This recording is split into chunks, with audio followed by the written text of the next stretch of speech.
Meenakshi YouTube channel చూస్తున్న వారందరికీ ధన్యవాదములు.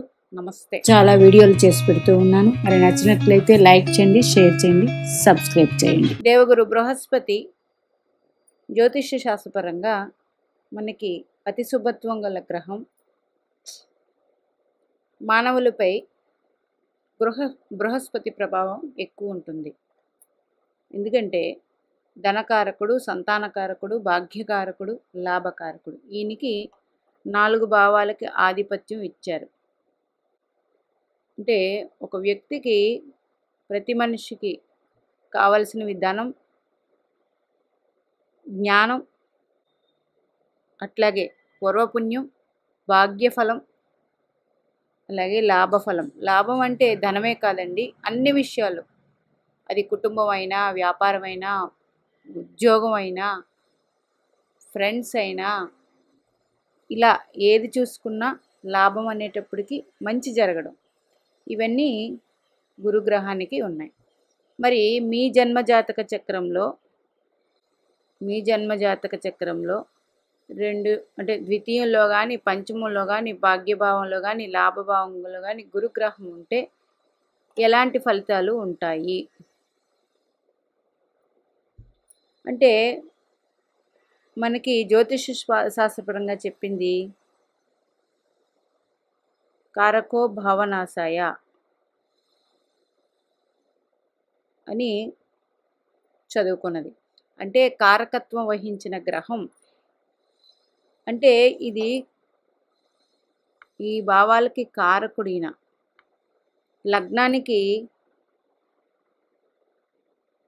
లగ్నానికి రవి కారక అయితే 2, 5, 9, 11 భావాలకి గురుడు కారకుడు. బుధుడు దశమ భావానికి కారకుడు. శని భగవానుడు అష్టమ వ్యయాలకు కారకుడు. శుక్ర భగవానుడు సప్తమానికి కారకుడు. చంద్రుడు చతుర్థానికి కారకుడు. కుజగ్రహం 3, 6 భావాలకి కారకుడు. ఇట్లాగా కారకత్వాలు ఉన్నాయి. మరి మీకు తెలిసినవే. జాతక చక్రం చూడగానే మీరు ఏ ప్రశ్న అయితే వేస్తారో ఆ ప్రశ్నకి సంబంధించి ప్రస్తుత దశ ఏం జరుగుతుంది, ఆ దశ నాడు జన్మలగ్నానికి ఏ భావాధిపతి అయ్యాడు, అది చూసిన తర్వాత ఆయన ఎక్కడ స్థితి పొందాడు, ఆ స్థితి పొందిన భావం ఏదైతే ఉందో ఆ భావానికి కారకుడు ఎవరు, ఇవి తీసుకొని జన్మజాతక చక్రం అడిగిన ప్రశ్నకి జవాబు చెప్పాల్సి ఉంటుంది.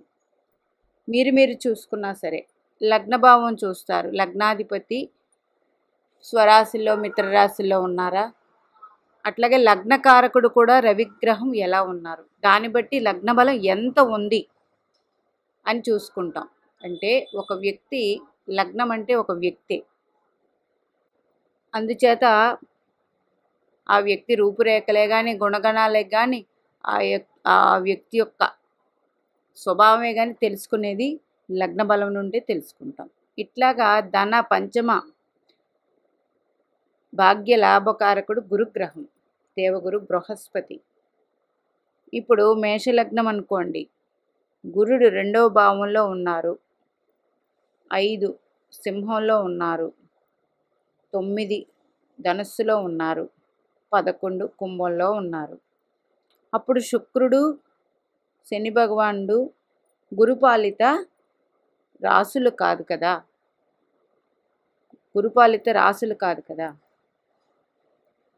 ఇప్పుడు సింహంలో కానీ ధనస్సులో కానీ గురుడు ఉంటే అది గురుపాలిత రాశి, అది కారక ప్లేస్ అయినా మంచి ఫలితాలు అందిస్తుంది. భాగ్యమే కానీ, పంచమ సంతానం విషయమే కానీ, మీ పుణ్యమే కానీ. కుంభరాశిలో కానీ వృషభ రాశిలో ఉన్నప్పుడు మరి అది శనిపాలిత రాశి అయ్యింది, మీరు అనుకున్నంత ఫలితాలు ఇవ్వదు. ఇప్పుడు తులాలగ్నం ఉంది, కుంభరాశిలో గురుడు ఉన్నారు, ఇది శనిపాలిత రాశి. అప్పుడు మీరు పూర్వపుణ్యం అనేది తక్కువ ఉంటుంది, అట్లా తీసుకోండి. అదే ఈ గురుడు వచ్చి సింహరాశిలో ఉన్నారనుకోండి, ఇదే తులా లగ్నం. అప్పుడు మంచి ఫలితాలు ఉంటాయి. అట్లా తీసుకోండి.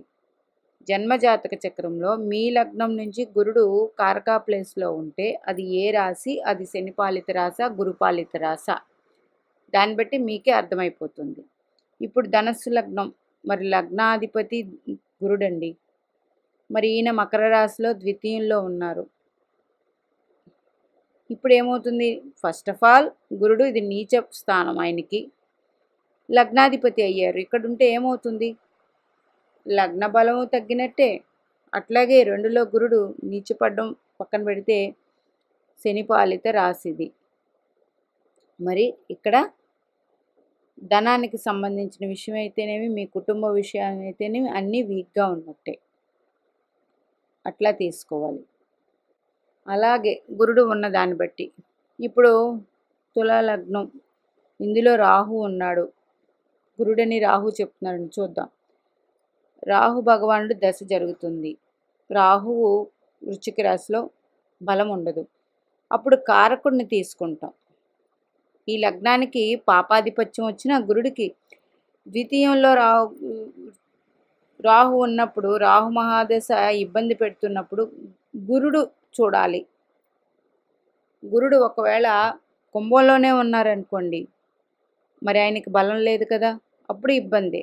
ఆయన వచ్చి లాభంలో సింహరాశిలో గురుడు ఉన్నారనుకోండి, అప్పుడు రాహుకి బలం ఏర్పడుతుంది. అట్లా తీసుకోండి. ఒక భావం సంబంధించి కూడా మనం జన్మజాతకం చూసినప్పుడు ఆ భావకారకుడిని కూడా చూడాల్సిన అవసరం ఎంతైనా ఉంది. అదే వృశ్చిక లగ్నం అనుకోండి, గురుడు ధనుసు రాశిలోనే ఉన్నారు. మరి విపరీతమైన ధనం ఉంటుంది, అన్నీ బాగుంటాయి. స్వరాశిలో గురుడు ఉన్నారు. ఇది ద్వితీయ స్థానం అయింది, కారకా ప్లేస్ అయింది. Very good.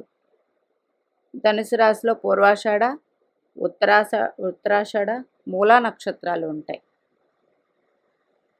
ఇది కేతు నక్షత్రం. వృశ్చిక లగ్నానికి గురుడు ఎవరు? పంచమాధిపతి అయ్యారు. కేతు నక్షత్రంలో ఉన్న, రవి నక్షత్రంలో ఉన్న, రవి లగ్నానికి భాగ్యాధిపతి, మరి పంచమాధిపతి గురుడయ్యారు. వృశ్చిక లగ్నానికి మూలలో ఉంటే అద్భుతమైన ధనయోగాలను ఇస్తారు. అట్లా తీసుకోండి. నక్షత్రపరంగా కూడా చూసినప్పుడు ఎలా ఉంటుంది? పూర్వాషాఢ వృశ్చిక లగ్నానికి వ్యయాధిపతి, షష్టాధిపతి అయ్యాడు. పూర్వాషాఢలో ఉన్నప్పుడు గురుడు అంత మంచి ఫలితాలు ఇవ్వరు. అదే మూలలో కానీ ఉత్తరాషాఢలో కానీ ఉంటే మరి అద్భుతంగా ధనయోగాలు ఉంటాయి. కారకా ప్లేస్లో ఉండి ఆ నక్షత్రంలో ఉంది అంటే ప్రతిదీ చూసుకోవాలి. ఏ నక్షత్రంలో ఉన్నారో ఆ నక్షత్రాధిపతి అయినా సపోర్ట్ చేయాలి ఇలా కారకా ప్లేస్లో ఉన్నప్పుడు. లేదంటే 100% అది ఏ భావం అయిందో ఎలా అంటే అవన్నీ ఇబ్బందులు మాత్రం ఉంటాయి. అంటే కారకో భావనాశాయ అన్నప్పుడు అది ఎలాగా, ఎందుకు అన్నది ఇదే విషయంగా. గురుగ్రహానికి ఎక్కువ ప్రాధాన్యత ఉంది కాబట్టి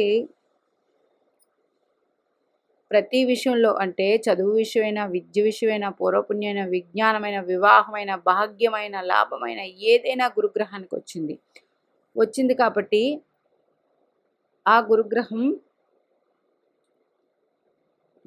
మీ జన్మజాతకం, అది మేష లగ్నమైన, వృషభమైన, మిథునమైన, కర్కాటకమైన, సింహమైన, కన్య, తుల, వృశ్చిక, ధనుసు, మకర, కుంభం, మీనం ఏ లగ్నమైనా లగ్నం నుంచి ద్వితీయంలో కానీ, పంచమంలో కానీ, భాగ్యంలో కానీ, లాభంలో కానీ గురుగ్రహ స్థితి ఉంటే జన్మజాతక చక్రంలో స్థితి ఉన్నప్పుడు ఆ రాశ్యాధిపతి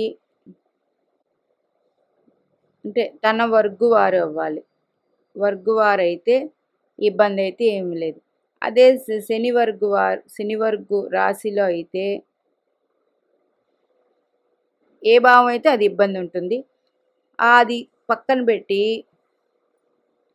ఏ నక్షత్రంలో ఉన్నారో చూడండి.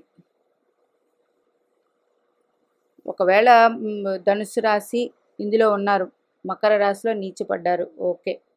అప్పుడు ధనిష్ట నక్షత్రంలో ఉంటే, శ్రవణంలో ఉంటే, ధనుసు రాశికి 1, 2, 3, 4, 5, 6, 7, 8, 9 అష్టమాధిపతి చంద్రుడయ్యాడు, భాగ్యాధిపతి రవి అయ్యాడు. ఉత్తరాషాఢలో ఉంటే కొంతవరకు యోగదాయకంగా ఉంటుంది. ధనిష్టాలో ఉంటే పంచమాధిపతి యోగదాయకంగా ఉంటుంది. శ్రవణంలో ఉంటే అష్టమాధిపతి అయ్యారు. అష్టమాధిపతి అయినప్పటికీ మిత్ర గ్రహ నక్షత్రం కాబట్టి కొంతవరకు యోగంగా ఉంటుంది, పూర్తిగా అని చెప్పలేను. ఇట్లా ఉంటుంది. మీ గురుగ్రహం కారకా ప్లేస్లో ఉంటే ఇది. ఒకరు తులాలగ్నం వారు ఒకరు ప్రశ్న అడిగారు, అంటే ఆధిపత్య పాపి కోణాల్లో ఉంటే శుభత్వాన్ని ఇస్తారు అని చెప్పి ఉన్నాను. మరి తులాలగ్నం అయ్యారు. తులాలగ్న జాతకులకి గురుడు వచ్చి మిథునంలో ఉన్నారు, కోణంలో. మరి శనివర్గు రాశిది, మరి ఇది ఇబ్బంది. ఇందులో పునర్వసు నక్షత్రం ఉంటుంది కదా, అందులో ఉన్నప్పుడు కొంతవరకు ఇబ్బంది అనేది తగ్గుతుంది. అట్లా ఉన్నప్పటికి కూడా ఇబ్బందులు ఉంటాయని ఈ వీడియో చేయడం జరుగుతుంది.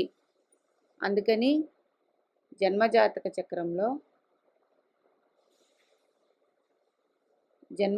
చక్రంలో గుర్తుపెట్టుకోండి, గురుగ్రహం ఈ భావాల్లో ఉన్నప్పుడు అది మీ వర్గు రాశి అయితే, అంటే మీ వర్గు అంటే గురువర్గు రాశి అయితే ఆధిపత్య పాపైనా ఆధిపత్య శుభుడైనా గురువర్గు రాశుల్లో ఉండి లగ్నం నుంచి అది 2, 5, 9, 11 భావాలు అయితేనే మాత్రం ఇబ్బంది లేని జీవితం అయితే మాత్రం ఉంటుంది. లేకపోతే ఆ దశ వచ్చినప్పుడు ఆ విషయాల్లో ఇబ్బంది ఉంటుంది. అప్పుడు ఏం చేయాలండి? అందుకే ప్రతి వీడియోలో చెప్తున్నది, దేవగురు బృహస్పతి అనుగ్రహం మనకు కావాలి కాబట్టి గురువారం నాడు బృహస్పతి ఆరాధన, అట్లాగే గురు దత్తాత్రేయ ఆరాధన, దక్షిణామూర్తి ఆరాధన, అట్లాగే మీ ఇంట్లో పెద్దవాళ్ళు ఉంటే వాళ్ళకి నమస్కరించుకుంటూ ఉండడం, ఇవన్నీ చేస్తుంటే గురుగ్రహ అనుగ్రహం పెరుగుతుంది. ముఖ్యంగా ప్రతి ఒక్కరూ గురుగ్రహ అనుగ్రహం పెంచుకోవాల్సిన అవసరం ప్రతి ఒక్కరికి ఉంటుంది. గురు అనుగ్రహం ఎప్పుడైతే మనం పొందగలుగుతామో జన్మజాతక చక్రంలో ఎంత ఇబ్బందులున్నా అవి పక్క నుంచి వెళ్ళిపోతాయి. మీనాక్షిదేవి ఆశీస్సులు మనందరి మీద ఉండాలని కోరుకుంటూ నమస్తే.